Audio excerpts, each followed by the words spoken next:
Camarades peuple d'Afrique, peuple de Côte d'Ivoire, aujourd'hui est jour de match. Lundi 29 janvier. You know, my chers camarades peuple d'Afrique, Arnaud connaît. Frère, n'est pas connaît qui veut, mais elle connaît qui peut. Ha! Le sang connaît là. Frère, il y a la vérité dedans. Dans notre ADN, il y a la vérité dedans. Il est en train de cracher ses vérités sur le COCAN, sur la fédération. Non, il a dit, viens là. Hey. Il a dit, je suis trop baron de vie là. Au nom de Dieu. On va écouter Abdon Kodije Kamara peu d'Afrique. Après, décortiquer. On l'écoute. Non, il aime son pays, hein, ce gars. Bonjour, bonsoir à tout le monde. Aruna Kone, il n'a plus ma teinture. Bon. Il n'y a plus la teinture de Gavier. Président du MAS Kokan, du Real d'Abouro, et puis de l'Académie des sports, Aruna Kone. Et j'aimerais aussi profiter pour féliciter Faye Mess et puis Guy Demel qui sont aujourd'hui à la tête de nos éléphants. Félicitations à vous les gars, je suis super content pour vous. Il était temps, hein. Il était temps. C'est pourquoi j'étais tellement choqué d'apprendre qu'il y avait des négociations en coulisses là-bas pour faire venir Hervé Renard. J'ai dit, mais c'est quoi ça là encore? Eh, Côte d'Ivoire. Vraiment. Écoutez! Même si on veut organiser la meilleure CAN, il faut aussi prendre des décisions aussi pour des décisions bizarres aussi pour entrer dans l'histoire. C'est quoi ça? On a des gens compétents. Voilà, qui peuvent jouer ce rôle-là. Faye Mess, il était adjoint de Gassé, de Gaoussou le vigile. Gaoussou le vigile. On dit, il y a une équipe commando qui vient jouer la CAN et puis on nous envoie un vigile à la tête de cette équipe commando. Mais comment on peut mettre un vigile à la tête d'une équipe commando? Mais c'est normal. Voilà, au premier coup de canon, le vigile a mis dedans. Il a mis dedans, il est parti. Alors, Gassé, il a vraiment agacé. Ah, bon, il est parti. Voilà, en tout cas, du courage et puis bonne chance à Faye Mess en tout cas. Même, quel que soit ce qui va arriver. Et je souhaiterais en tout cas que vous restiez à la tête de cette équipe nationale. Vous avez des compétences. Voilà. Et puis même, vous allez chercher à prendre Hervé Renard, c'était pour venir faire quoi? Gassé est parti, un gars qui est plus âgé que la Côte d'Ivoire. Mais si c'était pour aller prendre un gars qui a déjà remporté la CAN. Mais le vieux père Yo Massal est là, il a aussi gagné la CAN en 92. Il est là, il vit. C'est ça! Il est en très bonne santé. On pouvait négocier avec Yo Massal même pour continuer. Pourquoi encore aller chercher quelqu'un qui est sous contrat pour venir encore prendre notre équipe nationale pendant que les adjoints sont là? Il y a ça là. Non, et puis il y a certains Ivoiriens qui étaient d'accord avec ça. Ah, ça c'est de la foutaise même quoi. Non. Heureusement même que ça s'est pas fait. Voilà. Ouais. Où on est là, les joueurs là, ils n'ont même pas. Mais on n'a même pas besoin de coach. Ils savent. Ils savent. Là où on est quitté là. Non. Ils savent. Ce qu'ils ont à faire là. Ils savent. Donc c'était même pas la peine d'aller prendre un coach comme Hervé Renard, avec tout le respect que j'ai pour lui. C'était pas la peine quoi. Heureusement que ça ne s'est pas fait. Les failles là vont continuer, quoi qu'il arrive, il faut continuer avec les failles là. Voilà, sur 2 ans, 3 ans, 4 ans. Si ça ne va pas demain, il y a Kolo qui est là, il a tous ses diplômes. Il y a Yaya Touré qui a fait ses diplômes. Il y a Roumari qui est là. On va faire comme les gens de l'autre côté là. Voilà, les grands pays européens là. Ils ont une génération dorée comme ça où maintenant là, c'est eux qui sont à la tête des sélections. C'est-à-dire qu'un finit, un finit, un prend. Pourquoi c'est nous, chaque fois, on va chercher les... Et puis même si tu vas chercher les bons entraîneurs ailleurs, mais c'est bon. On a tout vu ici. Les entraîneurs qui ont fini d'avoir leur diplôme, ils se sont retrouvés à la tête de notre équipe nationale. Par contre, quand c'est un Africain ou un Ivoirien, on dit qu'il n'a pas d'expérience. Il y a les entraîneurs inexpérimentés qui ont pris cette équipe nationale là. Mais il faut essayer quand même avec nos entraîneurs locaux. Sabri il est Lamouchi. là. Sabri Lamouchi. Il fait du bon boulot aussi. Et vous allez laisser tout cela aller chercher Hervé Renard, qui aujourd'hui est à la tête de l'équipe nationale féminine de la France. Non. En tout cas, moi, je suis très content que ça ne s'est pas fait. Voilà. C'est grave. Parce qu'on a des gens compétents pour être à ce poste-là, là, actuellement. On est dans une compétition où la CAN se joue sur 8 matchs.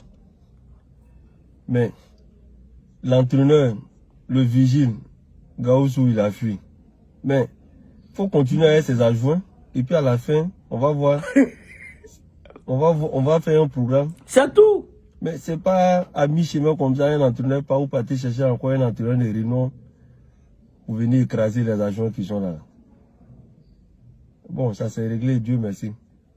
Sinon, à part ça, ce que j'aimerais dire ici, c'est aussi relativement à mon mouvement. Voilà, mon mouvement, parce que aujourd'hui, là, on a vu les écoutez, il va casser les papous, mais écoutez. Quand on a perdu à Ebimpe. Il y a certains Ivoiriens qui sont allés casser les bus. Ils ont cassé un certain nombre de choses et tout. C'est pas joli à voir pour l'image du pays. Mais j'ai mis un mouvement en place, c'était pour anticiper ces genres d'actions. C'était pour anticiper tout ça. Et le mouvement, mon mouvement, s'est donné comme mission, c'était d'aller sensibiliser les Ivoiriens, la mobilisation, et puis mener des actions de salubrité dans le stade et puis aux alentours des stades. Mais on s'est dit quoi? Il y a un challenge de mobilisation qui va s'imposer à nous. C'est-à-dire qu'en dehors des matchs des éléphants, il faut amener les Ivoiriens à aller assister à tous les matchs de la CAN. Donc, pour réussir ce challenge de mobilisation, il faut sensibiliser les Ivoiriens. Il y a, en sensibilisant les Ivoiriens, on parle de la sensibilisation, il y a le civisme et puis il y a l'esprit fair play. Ce qui est arrivé là, moi je suis désolé, mais j'ai vu venir. Je savais que ça pouvait arriver. C'est le football, ça change trop vite. Mais il faut anticiper. On a un programme, on a tout fait pour rentrer en contact avec qui des droits, pour nous appuyer. C'est pour nous appuyer, mais les gens pensent que souvent, quand on veut les approcher pour leur parler d'un programme, c'est pour parler de manière de l'argent. Vous pensez que si c'était pour avoir de l'argent de votre part, là, moi j'allais mettre ce mouvement en place, jamais de la vie. Si même c'était à cause de vous là, je n'allais même pas le faire. Parce que la preuve est là, jusqu'à aujourd'hui là. Il y a quel gars du Kokan qui nous a contactés? Rien. On l'a fait parce qu'on aime notre pays.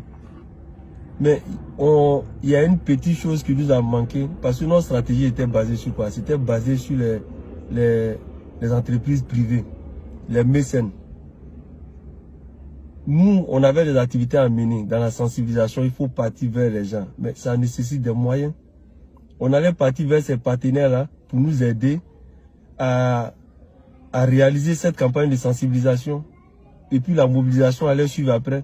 La mobilisation, c'était de demander à nos partenaires de nous offrir des tickets, de donner des tickets à nos bénévoles. Et ces bénévoles, quand ils seront au stade, après les matchs, vont participer à des actions de salubrité. Même pendant les matchs, ils allaient continuer la sensibilisation, l'esprit fair play, pour demander aux gens qu'on peut gagner un match, on peut perdre, il faut accepter les résultats. Ça, c'est un autre programme. Mais il y a un petit papier, c'est-à-dire l'appui institutionnel du Kokan qu'on avait besoin. On n'a pas eu jusqu'à aujourd'hui. Je ne sais pas pourquoi ils nous ont évités. Moi, ce n'était pas pour aller vous demander l'argent. Parce que je sais que malgré tout l'argent, le gouvernement vous a remis là. Ce n'est même pas pour aller demander l'argent. C'était pour avoir ce document. Ce document-là nous permet d'avoir des partenaires pour nous appuyer dans nos actions, pour toucher un maximum de personnes. Mais vous êtes assis, vous avez estimé que ce n'était pas nécessaire. Et aujourd'hui, voilà, des actions d'incivisme. On casse les bus. Voilà, et puis vous dites quoi? Et c'est maintenant là, on nous demande d'aller sur le terrain pour aller sensibiliser les gens. Pourtant, on avait un programme pour faire ça bien avant la CAN. Les gens, ils allaient comprendre. avec l'appui de l'OIM, l'Organisation internationale pour les migrations, c'est une branche de l'ONU en Côte d'Ivoire ici. Je suis allé les voir, ils m'ont contacté pour mener une campagne de sensibilisation sur la migration clandestine ou la migration mal préparée. Mais en contrepartie, je leur ai demandé que j'ai un mouvement, s'ils peuvent m'appuyer sur un projet. Ils ont accepté. Donc, ils ont financé un atelier de formation, de renforcement des capacités de tous les présidents de section de mon mouvement. Près de 200 personnes. Et c'était le 18 décembre dernier au Palm Club à Cocody. Et tous les présidents de section sont venus, même de l'intérieur du pays. Il y a d'autres même qui ont payé les transports pour venir assister à cet atelier-là. L'atelier-là, il y avait 4 modules. Il y avait le civisme, le vivre ensemble, l'esprit fair play. Et il y avait même comment on appelle ça, un module qui parlait sur la violence, les violences basées sur le genre, qui était animé même par une ONG qui est partenaire à mon mouvement. Mais la formation s'est très bien passée, il y avait du monde. Allez-y sur la page officielle de mon mouvement, sur Facebook, mouvement Aruna Kone en soutien au Koga. Vous allez voir les images, c'est passé sur la télé. Donc, les dirigeants là, ils ne peuvent pas dire qu'ils n'ont pas vu ça. Mais on a fait ça comment? On a fait ça à fond propre. Pour montrer à tout le monde qu'on aime notre pays. Il y a eu des partenaires qui nous ont soutenus, mais il y a d'autres qui ont été réticents parce qu'ils se disaient, est-ce que vous avez l'aval du COCAN? C'était ça. On avait besoin juste de l'appui institutionnel. Le match Côte d'Ivoire-Seychelles, à Abidjan ici, où nous avons gagné 9-0. Il y a Orange qui m'a approché pour mener une activité test lors de ce match-là, pour se préparer pour la CAN. Donc, Orange m'a donné 100 tickets. Moi-même, j'ai offert 500 tickets à mes bénévoles pour aller au stade ce jour-là. Non seulement pour soutenir les éléphants, mais en même temps, pour aller déjà voir comment on peut mener les actions quand la CAN va commencer. Mais ça s'est très bien passé. Et ce jour-là, j'ai fait exprès, j'ai fait le trajet. Ceux qui connaissent un peu la zone d'Abobo à Niamey, j'ai garé ma voiture vers le carrefour Arc-en-Ciel. J'ai pris le bus comme tout le monde. Je suis allé m'asseoir avec mes bénévoles dans la tribune de 2000 pour assister au match, l'ambiance. Tout ça, c'était pour voir un peu l'organisation. Et puis si on a des critiques à apporter, on allait apporter. En tout cas, aujourd'hui, là, je suis très bien placé de critiquer. Parce que moi, au moins, je ne me suis pas assis dans mon salon, ne rien faire et puis critiquer. Vous voyez, ça c'est facile. Hein? Quand on fait rien aussi, on peut critiquer facilement. Mais j'ai décidé de faire quelque chose et puis après, je peux critiquer. Je pense que c'est comme ça même qu'on peut t'écouter. Fais quelque chose et puis tu critiques. Quand on va te donner un titre, voilà ce que j'ai fait. Mais on a testé. Orange voulait qu'on travaille ensemble sur la CAN. Et ils avaient un projet de nous acheter 100 tickets par match dans les différents stades pour permettre à nos bénévoles d'aller assister au match et puis profiter pour sensibiliser et puis comment on appelle ça, participer aux actions de salubrité, ramasser tout ce qui est ordure. Mais rien. L'appui institutionnel, pourquoi? Parce que ça va nous permettre d'acheter des tickets en quantité pour donner à nos bénévoles. Et quand ils vont partir, ça fait partie de la mobilisation parce qu'ils vont aller au terrain. Mais au-delà même d'Orange, c'est un contrat comme ça, on voulait proposer à nos différents partenaires qu'ils achètent des tickets pour permettre à nos bénévoles de partir. Mais non, vous êtes assis dans votre bureau là-bas, tout ce que vous faites, vous dites que c'est bon. Vous recevez qui vous voulez, ce n'est pas un souci. Mais au moins soutenez les gens qui veulent vous aider. Soutenez au moins les gens. On ne demande pas l'argent, juste ce bout de papier là. Mais vous n'avez pas fait. Malgré même les instructions du Premier ministre. Parce que j'ai été convié à une rencontre avec le Premier ministre, les anciens joueurs, au district autonome d'Abidjan au plateau. Ce jour-là, lors des échanges, il y a une de nos membres, c'est une dame, qui a pris la parole, qui a... Voilà ce que j'ai pu recueillir dans la vidéo de notre frère Aruna Kone, chers camarades. Donc, vous avez vu que quand je suis monté au créneau pour dire que Jean-Louis Gasset est parti, on n'avait pas à aller chercher Hervé Renard. Vous avez vu? Il allait dans le même sens que moi. Viens ben, si tu me reçois, si tu vois cette vidéo, je voudrais déjà te féliciter pour ton patriotisme. Voilà, je voudrais te saluer pour ton patriotisme. Parce que, bon, moi je ne savais pas. Voilà. Mais t'es fort, t'es long. C'est comme ça. C'est que ce qu'on ne dit pas, on ne le sait pas. À partir de cette prise de parole, on connaît maintenant la direction où tu vas. On connaît maintenant ta direction par rapport au football ivoirien. Et on connaît maintenant ta position par rapport à un certain nombre de choses. Parce que tu as parlé. Mais il y a beaucoup qui ne vont pas comprendre. Et si on ne fait pas attention, il y a beaucoup qui vont interpréter ça autrement. Mais tout change, toute évolution, les imbéciles ne changent pas. Les imbéciles ne vont jamais changer. Mais, vieux père, moi je te dis vrai là, ta prise de parole, non, t'as là quoi. Il n'y a même pas de poussière propre. C'est propre. Aujourd'hui, même le Barcelone, c'est Casillas qui prend Barcelone actuellement. Je pense bien Casillas qui prend Barcelone actuellement. Mais il fait des faux matchs. C'est lui-même qui a démissionné. Les pays européens, la France, les Deschamps là, c'est 98, ils ont remporté. Hein? Mais quand ils ont remporté là, mais voilà maintenant, on l'a pris pour coacher la sélection dorée des Mbappé là. Mais ils n'ont pas remporté. La France n'a pas cherché un autre gars quelque part. Les Anglais, eux aussi, c'est pareil. Mais c'est comme ça que ça doit se passer. C'est comme ça que ça doit se passer. Il faut promouvoir nos valeurs. Il faut promouvoir nos compétences. C'est ça, il faut promouvoir nos compétences. Eux, ils ne sont pas plus compétents que nous. Drogba a été plusieurs fois meilleur buteur en Angleterre, devant les Rooney. C'est une réalité. C'est une réalité. Kolo a montré ici qu'il est fort parmi les Blancs. C'est une réalité. Donc là, Joe, ils ne sont pas plus forts que nous. Voilà. Et d'ailleurs, avant de passer à l'autre phase de ton discours, je voudrais ici déjà te demander, avec tout l'effort que tu fournis là, il faut toi aussi chercher à être président de la FIFA. Voilà. Faut essayer, parce que de la manière c'est-à-dire que monter dans le bus, avec ton statut d'ancien joueur, et c'est pas parce que tu es pauvre. Je vous dis que Aruna Kone, il est gbé. Vieux là, il est gbé là, chéton.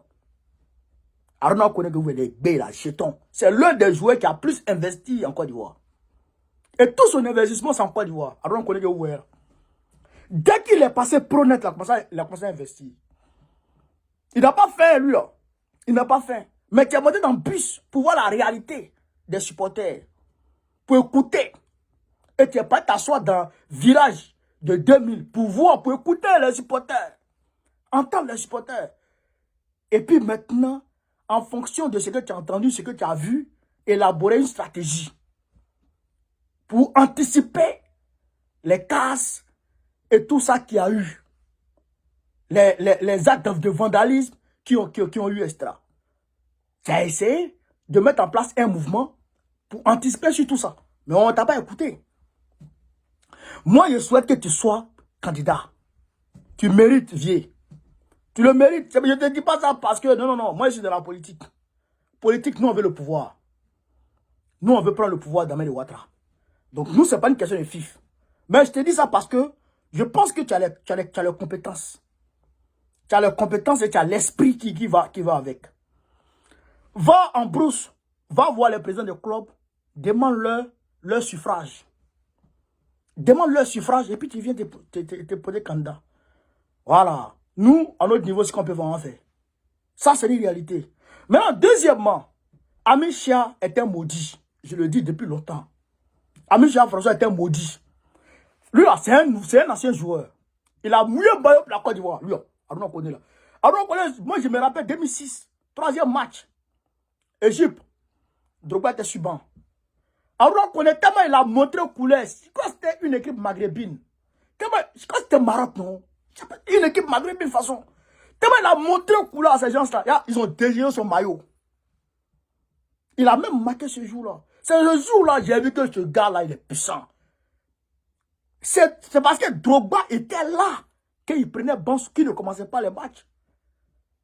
Drogba, c'est Drogba qui le fermait. Il n'y avait pas de garçon. Aruna Koné, et Dieu a fait que bon, il s'est beaucoup blessé dans sa carrière. C'est ça qui l'a fatigué. Sinon, c'est un bon joueur. Il a mouillé même pour la Côte d'Ivoire. Quand il joue là, c'est que lui là, il ne joue pas pour l'argent, il joue pour la patrie. Lui là. Ça, c'est une réalité aussi. Donc, s'il s'en va te voir pour dire, si moi un petit papier, je vais faire ça pour la Côte d'Ivoire, il faut signer. Pourquoi tu ne signes pas? Pourquoi tu ne signes pas? Pourquoi tu ne signes pas? Pourquoi tu ne signes pas? Il dit signe un petit papier qui va me permettre d'aller avec 20 en 20. Mais viens, il ne faut pas signer parce qu'ils ont volé tous les tickets. Mais quand tu veux voir les entreprises pour que les entreprises achètent les tickets pour te mettre à ta disposition afin que tu puisses partager à tes bénévoles. Mais eux là, les entreprises là seront des concurrents par rapport à eux, puisque eux-mêmes ils veulent acheter tous les tickets. Et ils veulent acheter les tickets. Et si les entreprises veulent acheter les tickets, il y aura un match. Donc eux, ils veulent acheter, ils ont tout acheté. Comment tu vois maintenant? Donc, il faut te lever. Dans votre domaine là, il faut vous lever. Ne vous asseyez pas. Parce que si vous vous asseyez là, ça sera toujours comme ça. Ça sera toujours comme ça. C'est une réalité. Voilà. Donc, vraiment, vieux, je suis content. Je suis content de cette prise de parole. Je suis content. Les sorties comme ça, là, faites ça souvent.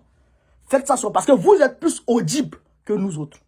Voilà. Faites ces sorties comme ça. Voilà. C'est le patriotisme. Parce que c'est parce qu'on aime notre pays. On aime notre pays qu'on ne passe à s'asseoir pour regarder les choses. Ça, c'est une réalité. Voilà.